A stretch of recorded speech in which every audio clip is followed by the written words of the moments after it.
Allahu Allahu Allahu Allah.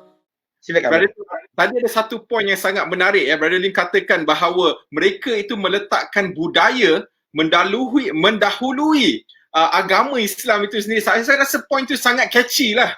Antaranya contoh ya, saya pernah juga timbul satu persoalan ya. Saya tahu ini ada sedikit menyentuh bab fiqh, tetapi saya nak tanya juga sebab apa saya rasa mungkin ada di kalangan orang yang sedang menonton pun mereka mungkin ada timbul persoalan begini.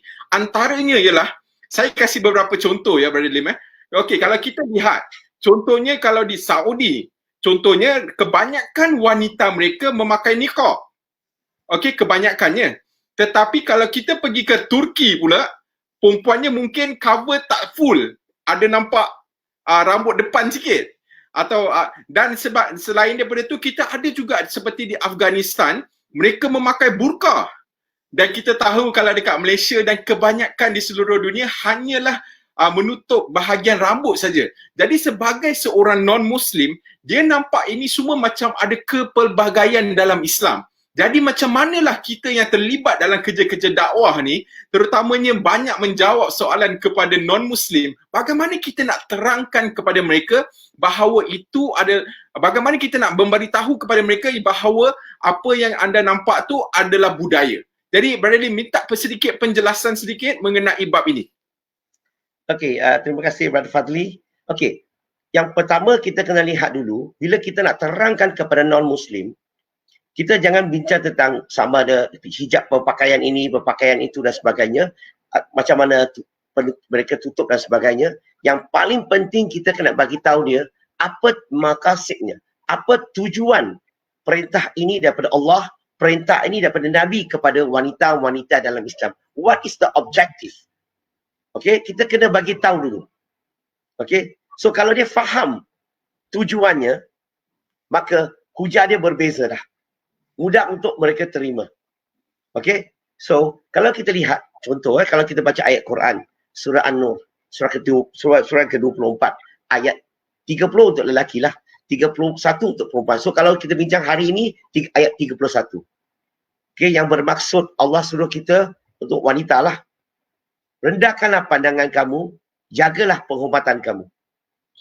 Okey, melainkan kepada suami kamu, bapa mertua kamu dan sebagainya. So, ini ayat Quran. Dan kalau kita lihat dalam hadis daripada Nabi Muhammad sallallahu alaihi wasallam, ada 4 hadis. 2 hadis daripada Asma, 2 hadis daripada Qatadah.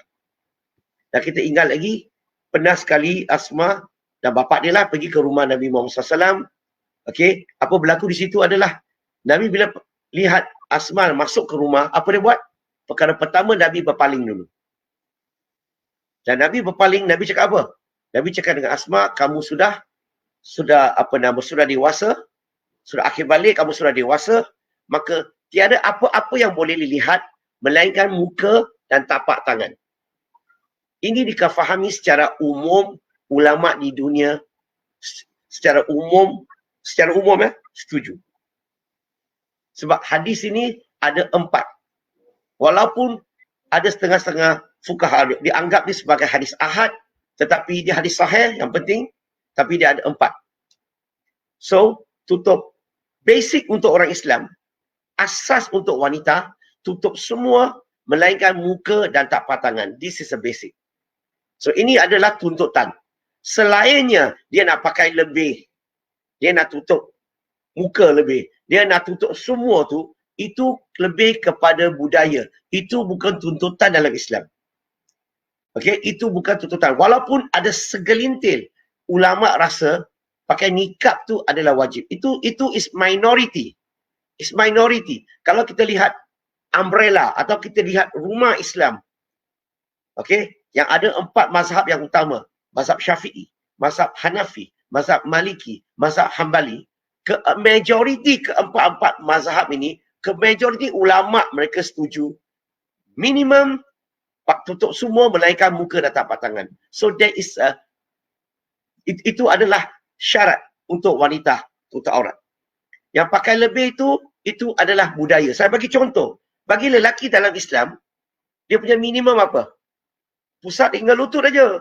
Kita boleh pergi mana-mana pakai pusat hingga lutut. No issue. Betul? Tapi sekarang ni kita pakai lebih tak?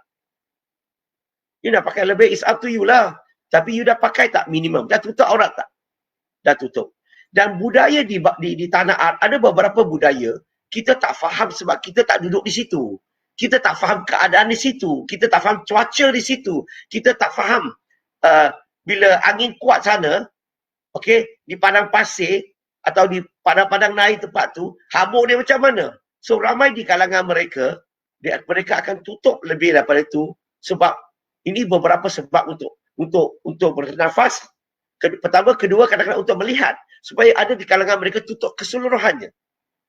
So poin saya di sini adalah kita terangkan kepada non-Muslim yang basic, yang minimum. Ini adalah dress code untuk Muslimah, wanita Islam, okey? Semasa mereka di luar, macam kita kata di luar kawasan, di luar daripada rumah, daripada di public, itulah pakaian standard skrip untuk semua wanita dalam Islam. Di luar kawasan, maksudnya di luar daripada rumah, itulah pakaiannya. Tetapi di rumah, mereka tak semesti mau berpakaian hijab, mau semasa dengan suami, dengan anak, tak perlu berhijab. Ya, ada orang ingat dengan suami dekat rumah pun pakai, tak perlu. No, so itulah pandangan saya sedikit mengenai orang yang kata pakai nikab ataupun pakai apa tadi apa? Pudar. So itu lebih kepada budaya negara-negara lain, tapi bukan budaya di Malaysia. So, alhamdulillah, Malaysia mengamalkan yang paling minimum, tetapi Malaysia tidak menghalang orang yang nak pergi maksimum. Wallahu alam. Brother Lim, ada satu poin yang sangat menarik ya. Terima kasih kepada penjelasan tadi. Saya dapat satu gambaran yang bagus kalau kita nak terangkan kepada non-Muslim, iaitu apabila kita lihat, kita banding, kalau kita letakkanlah apa dalil daripada Al-Quran dan juga hadis, kita nampak bahawa minimum requirement ialah untuk wanita untuk tinggalkan tapak tangan dan juga muka, Brother Lim. Jadi saya rasa itu sebenarnya adalah satu macam standard ataupun guideline kepada wanita Islam dan juga membantu kita untuk menerangkan kepada non-Muslim. Tetapi dalam masa yang sama juga kita haruslah menghormati pandangan-pandangan lain di mana mereka tu kita tahu mungkin disebabkan budaya ataupun tempat yang mereka tinggal itu yang telah membuat mereka ada perbezaan sedikit daripada kefahaman sesuatu hadis dan juga Al-Quran itu sendiri. Saya rasa itu banyak sangat poin yang baik. Dan lagi saya tertarik dengan apa yang Brother Lim kata tu. Kita tahulah orang lelaki kita punya minimum requirement ialah cover daripada pusat tu sampai ke lutut. Tetapi kalau hari ini kita semua ikut standard tu, saya rasa akan agak jadi pelik lah. Sebab apa, kalau bayangkan kalau orang dekat Malaysia, dekat Indonesia, termasuk saya dan Brother Lim yang buat live ni, tak pakai baju, hanyalah tutup daripada pusat hingga ke lutut tu, saya rasa itu adalah satu perkara yang akan menjadi satu lucu lah. Okey, baik. Seterusnya Brother Lim, sebelum saya nak tanyakan soalan seterusnya, saya nak memaklumkan juga sekarang telah pun masuk waktu isyak kepada tempat-tempat yang sewaktu dengannya. Macam kami di Klang Valley dan juga di Kuala Lumpur, kita dah masuklah waktu. Data kita insyaAllah akan teruskan live ini hingga pukul 9 insyaAllah. Dan saya masih lagi menggalakkan sahabat-sahabat yang sedang menonton, silalah share dan juga tinggalkan soalan anda di ruang komen. Sebab apa, ini peluang yang sangat orang cakap tu special. Kita dapat masa Brother Lim pada hari Ahad ni. Percaya cakap saya, kalau sekiranya kita tidaklah dalam PKP-D ke PKP-B ke PKP ke ni, Brother Lim ni sangat susah nak ada kat rumah hari Ahad. Malah kalau saya boleh tanya dia, kalau biasanya lah, kalau kita orang-orang yang biasa ni, kita akan cakap, oh kita spend most of kita punya time dekat rumah apabila hari Ahad dan Sabtu. Tetapi kalau kita tanya kepada Brother Lim, dia akan jawab boleh kira. Saya ada kat rumah hari Sabtu dengan Ahad ni boleh kira. Jadi jangan lepaskan peluang ni. InsyaAllah silalah tanya soalan anda di ruang komen dan kita tanya dia soalan yang kau-kau, yang soalan yang best-best ya. Kita boleh ambil sedikit ilmu insyaAllah daripada dia. Jadi saya masih juga nak dalam topik menindas wanita ini, saya nak juga kemukakan satu satu kefahaman, contohnya daripada orientalis lah, mereka tu mengatakan Islam ni membenarkan suaminya untuk memukul isteri.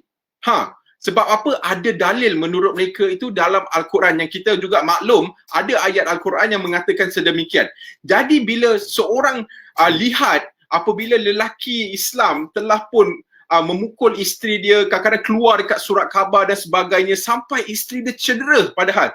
Jadi bagaimana kita nak terangkan kepada sahabat-sahabat kita yang bukan Islam ini, sebenarnya Islam itu bukanlah satu penindasan, dan apakah limitation dalam memukul isteri itu? Allah